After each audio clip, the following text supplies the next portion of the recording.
Halo Jebret Tim. Ada sesuatu yang lagi rame nih. Lu harus kasih dia kesempatan lagi. Di atas kertas lo semuanya harusnya menang. Ada bahasan yang paling ditunggu-tunggu. Real Madrid, Mas Diego, ini ada cerita unik juga karena nantinya Mbappe akan bertemu adiknya langsung, yaitu Eloy Chilwell nanti akan bertemu dengan Real Madrid. Kalau kita lihat dari sini 8 lawan yang akan dihadapi oleh Real Madrid. Di atas kertas seperti apa nih? Ya di atas kertas ya Real Madrid tetap Real Madrid gitu di Liga Champions mereka ini kompetisi milik mereka. Tinggal gimana mereka mempertahankannya ya tergantung bagaimana form mereka ketika ketemu tim-tim yang mereka udah di drone ini. Liverpool pastinya bakal jadi penantang utama, Borussia Dortmund juga finalis musim lalu. Dan juga yang mungkin bisa memberikan kejutan tuh ada Atalanta sama Stuttgart mungkin ya. Okay. Stuttgart lumayan meyakinkan di Bundesliga musim lalu berhasil finish di peringkat kedua. Iya, tapi dua itu kan kehilangan pemain-pemain besar mereka ya. Mainers sama si Girassi kan itu masih cabut. Jadi kita akan lihat seperti apa juga apa ya. tanpa. Kalau Milan ya kita tahu Milan lagi lucu. Iya, lagi belum meyakinkan dia. Belum meyakinkan ya Mas Diego Belum ya? meyakinkan. Emang gimana analisa kalau dari Milan nih? Karena dia di 2 pertandingan pertama masih belum dapat kemenangan nih. Pertama seri, kedua kalah. Kalau sama Parma lagi. Iya. Dan kelihatan banget permainannya itu masih belum nemu lah, terutama di fase transisi itu kan kalau permainannya Fonseca pengennya counter press. Tapi ternyata saat kehilangan bola nggak semua pemain mau ikut counter press dan mundur. Ini jadi masalah juga ketika lo mau main pressing tapi nggak semua pemain ikut. Akhirnya gampang kena counter attack ya lawan Parma itu 2 golnya dari counter attack. Walaupun menang ya. Milan di sama Real Madrid kan. Iya, kalau di pramusim. Iya, beda lagi tuh ininya. Ini nggak jauh beda sama Real Madrid ya. Sama kemarin tadi malam lawan Las Palmas ujung-ujungnya seri juga. Mbappe masih ditunggu loh. Mbappe masih ditunggu. Tapi masalahnya Milan kebobolannya sama Dennis man. Gimana gue bisa kebobolan sama Dennis man? Tapi tadi kalau ngelihat dari jadwal Real Madrid bertemu dengan Liverpool, Real Madrid ketemu Liverpool lagi. Ini kayak jodoh nih berdua. Iya nih. Ya untungnya kan tadi gue bilang, untungnya ketemunya di fase yang ini. Kalau ketemunya di fase knockout atau di final, ya itu pasti keadaannya berubah lah. Tapi karena ini nggak menentukan lolos apa nggak lolos ya tentunya Liverpool akan kebantu lah. Apalagi home ya, Anfield itu pasti akan jadi booster banget buat Liverpool. Bersama walaupun sekarang Arne Slot, tapi ya satu-satunya tim yang nggak pernah dikalahin di eranya Klopp itu ya Real Madrid. Nggak pernah menang tuh di eranya Madrid, di eranya Klopp itu selalu menemukan hasil yang buntu lah. Dan ini 8 pertandingan. Ya enggak apa-apa. Pede banget ya, udah pede banget. Belum. 8 pertandingan ini gue bilang justru Liverpool dapat lawan yang paling tricky sih dibandingkan tim-tim pot 1 lainnya ya. Karena menurut gue ya banyak banget nggak ada lawan yang mudah. Sekalipun ketemunya tim kayak Girona ya, kita tahu sendiri Girona tahun lalu salah satu tim kejutan di La Liga juga gitu. Belum lagi bolonya kalau kita lihat. Jawabannya cabut tapi kan si Alex Garcia cabut. Secara gue khawatir secara identitas mungkin masih sama gitu si Gironanya, dan juga ada bolonya walaupun pelatihnya juga udah diangkut-angkutin tuh.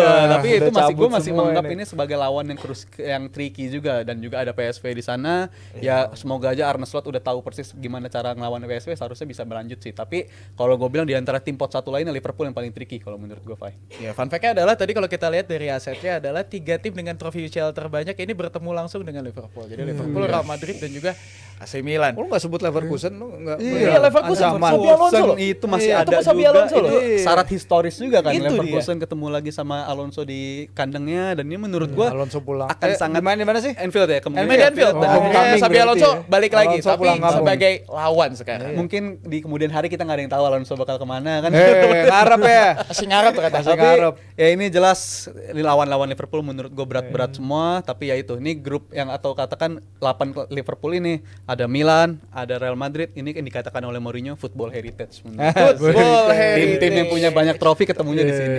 Itu football heritage-nya masih terjaga di Champions League sekarang. Tapi kalau Milan gimana?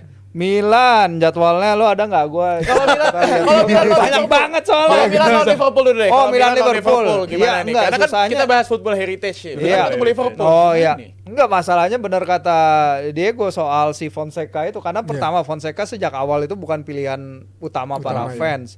Dibandingin 2-3 nama sebelumnya deh. Pokoknya jauh lah.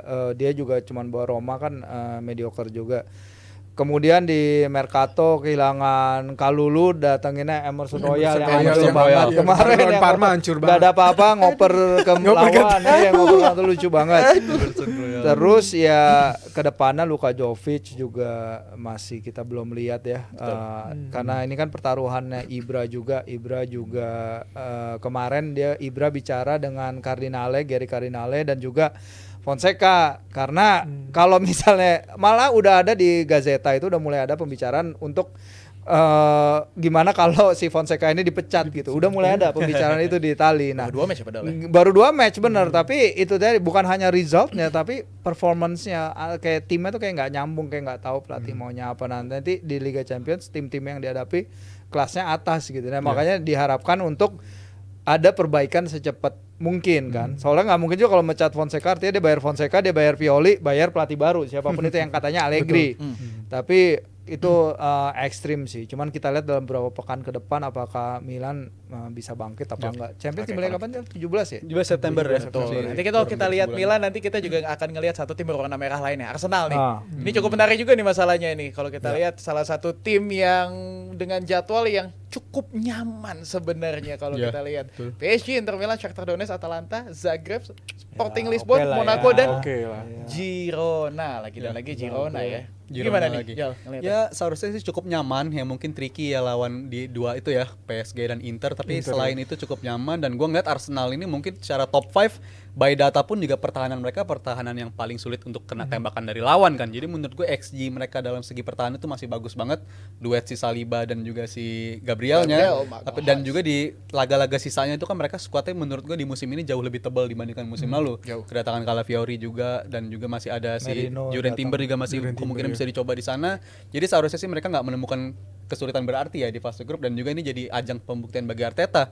Karena kan sebenarnya kalau secara progres mereka tetap berprogres gitu. Di musimnya bersama di Europa League tersingkirnya di 16 besar, musim depannya di Champions League kalahnya di perempat final sama Munchen, dan semoga aja di kali ini dengan format yang berbeda, siapa tahu lebih cocoknya ke sistemnya Arteta yang kayak begini nih. Sistem solid bertahan, pertahanan mereka solid, dan juga serangan mereka pun juga berbahaya menurut gua. Asal mereka antara dapat striker atau enggak mungkin jawaban nanti ya, tapi gua rasa Havertz sih seharusnya jadi solusi buat Arsenal strikernya sih. Tapi kalau menurut gue itu jadi problem utamanya Arsenal sih musim ini, karena striker nomor 9-nya tuh nggak ada. Dan ketika lo bermain dengan banyak pertandingan seperti ini, konsistensi striker itu menjadi satu hal kunci untuk memenangkan kompetisi, terutama lawan tim-tim yang kemungkinan bakal main low block lawan Arsenal kayak Atalanta ataupun Inter yang menunggu di area pertahanan sendiri baru lakuin counter attack.